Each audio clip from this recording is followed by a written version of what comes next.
अस्सलाम वालेकुम व्यूवर्स, मैं हूं आपके दिल का स्पेशलिस्ट डॉक्टर मुजीब पीरज़ादा। आज हम बात करेंगे नॉन ट्रेडिशनल रिस्क फैक्टर्स जो कौन से होते हैं जो दिल का अटैक जो है ना वो कॉज करते हैं। जैसे कि व्यूवर्स आपको पता है कि हमारे जो traditional risk factors for coronary artery disease की जो रूटीन में हम जिनके बारे में डिस्कस कर रहे होते हैं, पेशेंट्स आ रहे होते हैं, वेल नोन है वो, जिसमें आपकी शुगर है, ब्लड प्रेशर है, स्मोकिंग है, डायबिटीज़ है, ओबेसिटी है, सेडेंट्री लाइफस्टाइल है। ये वाले जो रिस्क फैक्टर्स हैं इनके बारे में तो हम मतलब ये है कि जनरल पब्लिक बड़ा जानती है, लेकिन कुछ रीसेंट स्टडीज़ आई हैं जिनमें कुछ नॉन ट्रेडिशनल रिस्क फैक्टर्स भी देखे गए हैं जो कि काफ़ी जगह पे जो कॉज बनते हैं आपकी जो कोरोनरी आर्टरी डिजीज़ है, मतलब जो दिल का अटैक है उसके होने के चांसेस को बढ़ाते हैं। तो ये बड़ा इंटरेस्टिंग सा टॉपिक है। इसमें सबसे जो पहली चीज़ डिस्कस करने वाली है वो सी रिएक्टिव प्रोटीन है। पहला नंबर इसका आता है। जैसा कि हमें पता है कि सी रिएक्टिव प्रोटीन CRP जिसको कहते हैं, ये एक सिस्टमिक इन्फ्लेमेटरी मार्कर है कि जिसमें कहीं भी कोई सोजिश होती है, कोई इन्फ्लेमेशन होती है, सी रिएक्टिव प्रोटीन बढ़ जाती है। जैसा कि आपको पता है कि जो पिछला हमें ये 2-3 साल जो है ना पूरी वर्ल्ड वाइड कोरोना से जो है ना वो निपटी है। एक इसकी जो है ना समझें कि एक वबा थी। उसके दौरान भी सी रिएक्टिव प्रोटीन बड़ा कॉमनली किया जाता था कि ये क्योंकि ये एक इन्फ्लेमेशन जिस्म के अंदर थी, कोरोना की वजह से सिस्टेमिक जो है ना वो इन्फ्लेमेशन होती थी, तो उसको देखने के लिए सी रिएक्टिव प्रोटीन करवाते थे। तो सी रिएक्टिव प्रोटीन का बड़ा अहम रोल है, कोरोनरी आर्टरी डिजीज़ के साथ डायरेक्ट रिलेशन है। जब ये बढ़ता है तो भी दिल के अटैक होने के चांसेस बढ़ जाते हैं।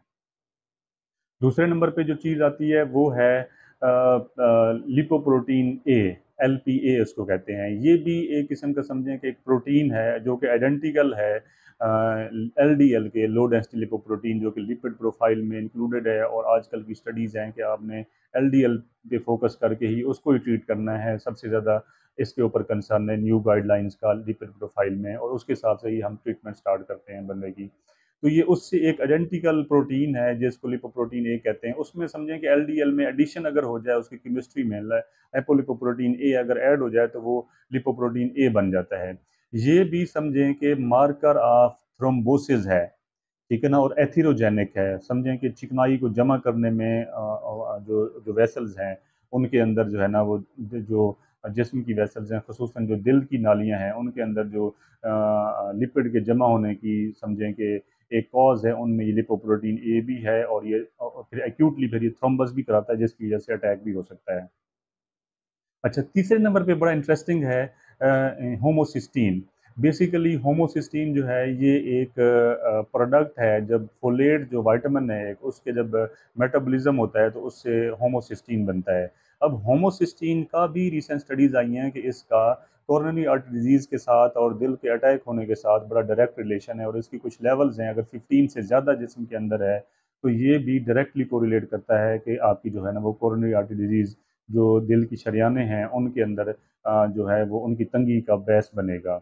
अब ये बड़ा मज़े की बात ये है कि कुछ अरसा पहले जो है ना वो एक ये भी बात उठी थी कि मल्टी वाइटामिन का भी बड़ा रोल है दिल के अटैक में। अगर दें तो कोरोनरी आर्टरी डिजीज़ और दिल के अटैक होने के जो चांसेस होते हैं वो कम हो जाते हैं। तो इस पे कुछ स्टडीज़ भी कंडक्ट हुई थी वर्ल्ड वाइड।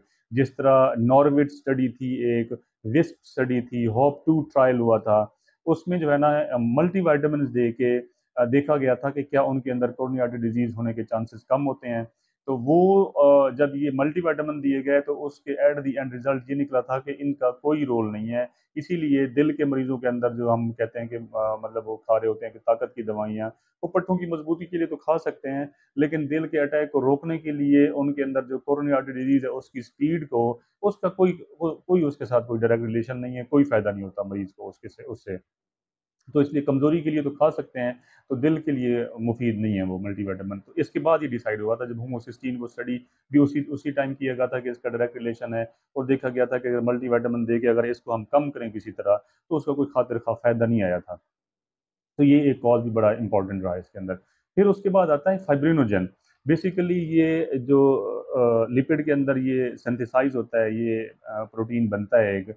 और इसका तो डायरेक्ट रिलेशन है ना क्लॉटिंग प्रोफाइल, मतलब खून जमाने के अंदर फाइब्रिनोजेन का बड़ा इंपॉर्टेंट रोल है। और ये वेल नोन क्लॉटिंग फैक्टर है। इसका भी कोरोनरी आर्टरी डिजीज़ के साथ बड़ा डायरेक्ट रिलेशन देखा गया है। ये कॉज़ करता है कोरोनरी आर्टरी डिजीज़। बेसिकली करता क्या है, ये जो आपके प्लेटलेट्स होते हैं उनको एग्रीगेट करता है, उनको इकट्ठा करता है और फिर थ्रोम्बिन को एक्टिवेट कर देता है, तो थ्रोम्बिस बन जाता है।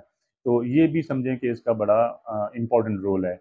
उसके बाद जो आता है वो एक इम्पॉर्टेंट जो चीज़ है वो है माइलोपेरोक्सीडेज।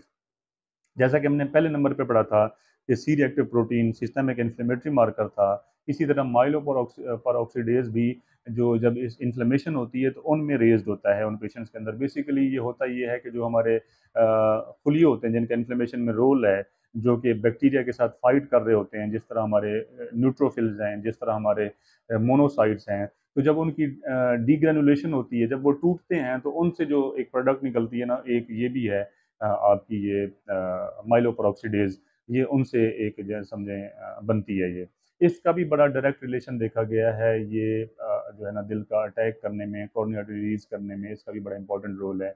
और छठे नंबर पे लास्ट पे जो हमने देखा वो ये है कि कुछ जीन्स भी हैं, SNP, जिसको सिंगल न्यूक्लियोटाइड पॉलीमॉर्फिज्म देखा गया है कि जो कैंडिडेट्स होते हैं जिनके अंदर कोरोनरी आर्टरी डिजीज है उनकी जेनेटिक स्टडी की जाए तो कुछ जीन्स भी मिलते हैं जिनके अंदर थोड़ा सा डिफेक्ट होता है, जिसकी वजह से हम ये भी कहते हैं कि जो फैमिली हिस्ट्री, जब हम हिस्ट्री ले रहे होते हैं तो हम पूछ रहे होते हैं कि आप खानदान में तो कोई दिल का मसला नहीं चल रहा होता।